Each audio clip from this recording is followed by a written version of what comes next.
దేవాది దేవునికి వందనాలు. హల్లెలూయా. ఈ లాస్ట్ ఒక మెసేజ్ చెప్పాలని ఉద్దేశించి నేను అండమాన్ రావడం జరిగింది. ఏంటంటే ఈరోజు చాలామంది తల్లిదండ్రులు ఉన్నారు అండ్ యవనస్తులు ఉన్నారు, పెళ్ళి కావాల్సిన వాళ్ళు కూడా ఉన్నారు. పెళ్ళి గురించి అండ్ అమ్మాయి అబ్బాయి గురించి అయినా సరే, అబ్బాయి అమ్మాయి గురించి అయినా సరే ప్రార్థించే వారికి నేను చెప్పే ఒక చిన్న సాక్ష్యం ఒకటేనండి.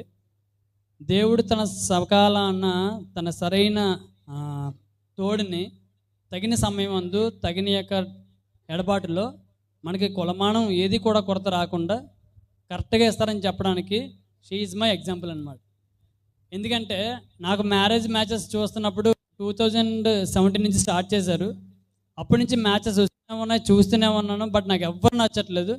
ఫిబ్రవరి 2021లో నాకు ఫస్ట్ టైం హారిక ఫోటో రావడం జరిగింది. బట్ ఈ లోపు మళ్ళీ కొంచెం హై స్టేచర్ ఉన్న వాళ్ళు ఒక పెద్ద సంబంధం వచ్చి మా ఇంట్లో వాళ్ళని బాగా ఇబ్బంది పెట్టేసి, కావాలంటే మేము మీ అబ్బాయికి 1.5 కోటి కట్నం ఇస్తాము, ఎలాగైనా సరే అబ్బాయిని మా అమ్మాయికి ఇచ్చి చేయను అని చెప్పి ఇబ్బంది పెట్టడం జరిగింది. సో ఇమీడియట్గా ఏమైందో తెలీదు, ఫోటో పంపించిన నిమిషానికి డిలీట్ అయిపోయింది అనమాట. నేను అప్పటి నుంచి 2018 నుంచి ప్రార్థన చేస్తున్నాను నా మ్యారేజ్ గురించి. దేవా, మరి నన్ను ఈ రకంగా నువ్వు ఎన్నుకున్నావు, ఈ సాక్షిగా నన్ను తీసుకెళ్తున్నావు. సో మరి నాకు ఈ సాక్షిగా ఉండాలంటే, ఈ సాక్షిని నిలబెట్టుకోవాలంటే, మీ సేవలోని ముందుకు రావాలంటే మాత్రం నాకు నిజంగా సరైన ఒక సాక్షిని కాపాడుకునే ఒక అమ్మాయి కావాలి. నా సేవని మీ సేవని ముందుకు నడిపించే ఒక అమ్మాయి కావాలని చెప్పి నేను ఎప్పటి నుంచో ప్రార్థన చేస్తున్నాను అన్నమాట.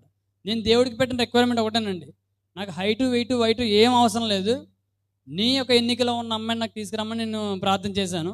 ఫిబ్రవరిలో ఫోటో ఇలా వచ్చి అలా డిలీట్ అయిపోయింది. నేను జస్ట్ ఒక 30 సెకండ్లు తిన్న చూశాను ఆ ఫోటోలోని. చూసి నాకు చాలా నచ్చింది. నాకు అప్పుడే దేవుడు చెప్పాడు ఒక మాట, ఏమని, తన నీ భార్య అని చెప్పాడు అనమాట.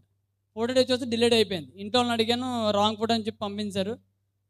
ఆగస్ట్ 2021 ఒక పెళ్లి సంబంధం నిమిత్తం మేము వచ్చాం. వాళ్ళు చాలా ఇబ్బంది పెట్టి మమ్మల్ని డబ్బులతో కొనడానికి చాలా ట్రై చేశారు, ఆస్తితో కొనడానికి ట్రై చేశారు. ఎలాగైనా సరే ఈ అబ్బాయి కొంచెం బాగున్నాడు, ఉద్యోగం చేసుకుంటున్నాడు, రెస్పాన్సిబుల్గా ఉన్నాడు, అన్ని విషయాల్లో కూడా దేవుడు ఈ అబ్బాయిని బ్లెస్ చేస్తున్నాడు, ఈ అబ్బాయి దగ్గర ఏదో సంథింగ్ ఒక పవర్ ఉంది, ఇలాంటి అబ్బాయిని మన ఇంట్లో తెచ్చి పెట్టేసుకుంటే ఎంత కాస్ట్ పెట్టేసి కొనేసి అబ్బాయిని బాగుంటుందని చెప్పి వాళ్ళు ఉద్దేశించారు. సో చివరిగా ఆ విషయంలో వాదోపవాదాలు ఇంట్లో తల్లిదండ్రుల మధ్య రేగాయి. ఆ యొక్క డిస్కషన్లో చాలా గొడవ అయిపోయి, ఇంకా మా నాన్నగారు ఎంతగా అంటే నా కాళ్ళు పట్టుకోవడానికి సిద్ధమైపోయారు అనమాట. అరే నీ కాళ్ళు పట్టుకుంటే నీ ఒక్కసారి ఒక మాట వినేసి నన్ను ఈ పెళ్లి విషయంలో నాకు ఈ చాయిస్ అని చెప్పి అడిగారు అనమాట.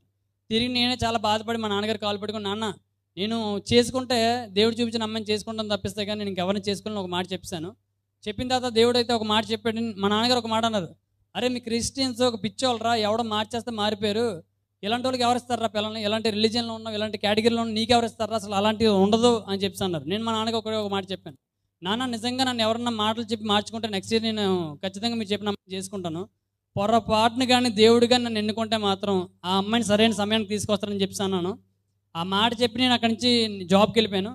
నేను బెంగళూరులో ఉన్నానండి, బెంగళూరుకి వెళ్ళే దారిలో ఉన్నాను. మా అమ్మగారు వాళ్ళు వైజాగ్లో ఉన్నారు, ఆ అమ్మాయి చూస్తే అండమాన్లో ఉంది. దేవుడు తన సమయం అదే అనుకున్నాడేమో, నిజంగా అద్భుత రీతిగా ఎవ్వరు ఊహించిన రీతిగా తిరిగి నేను ఏదైతే ఫోటోని మిస్ అయిపోయిందని ఫీల్ అయ్యానో ఆ ఫోటో తిరిగి మళ్ళీ నాకు పంపించి మా ఇంట్లో వాళ్ళు నన్ను బతిమాలారనమాట, హారికని చేసుకోమని. ఇదిగో నువ్వు అంటే నేను మ్యారేజ్ వద్దని చెప్పాను, మ్యారేజ్ చేసుకుని నేను చెప్పేశాను, నేను మ్యారేజ్ చేసుకుని ఉద్యోగం చేసుకుని మిమ్మల్ని చూసి బతికేస్తానని చెప్పాను. ఎక్కడ మ్యారేజ్ చేసుకొని చెప్పి భయపడి నా ఇష్టాలు కొంచెం తెలుసుకొని గౌరవించి తిరిగి డిలీట్ చేసిన ఫోటోని మళ్ళీ తీసుకొచ్చి నా లైఫ్లో నా పక్కన మీ అందరి ముందు అలా నించోబెట్టారనమాట.